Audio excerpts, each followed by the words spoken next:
One of the convenient features of owning a car is having a petrol gauge, so you know how much fuel's in the petrol tank. And the Renault 16 has a fuel gauge, but it doesn't work.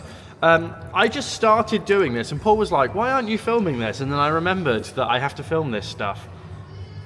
I would say that might be why it's not working.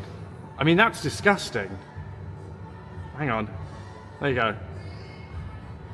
That's minging.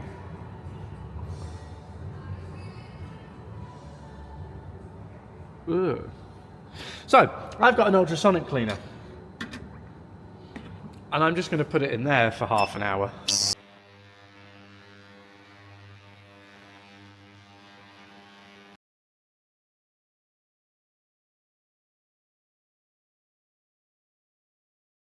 The eagle-eyed among you will have spotted the problem with this immediately, but where's the content in that?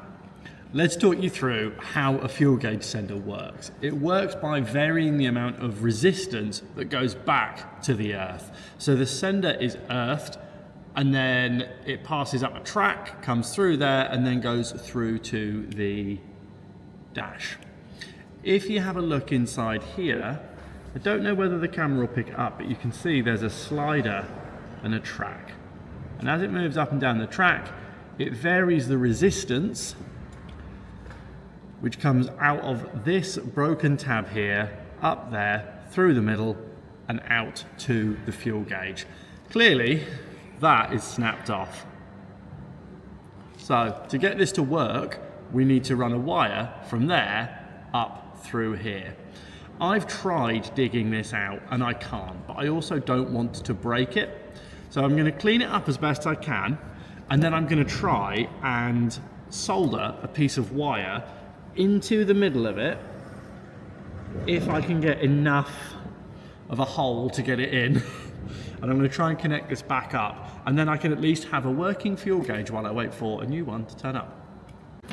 So I think everybody just needs to know that I'm really not very good at soldering, and I'm going to do my very best.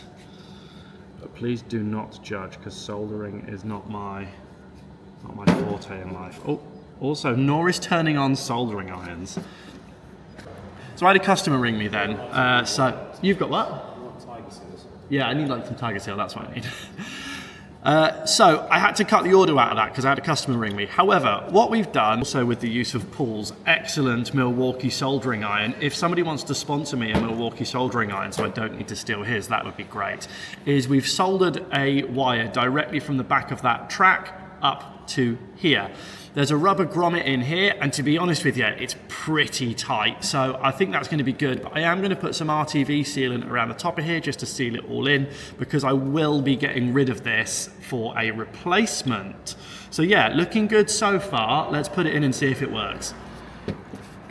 No reason. There is no reason why I can't. Rain. Right, so what's happening now is... oh, it's still zoomed in.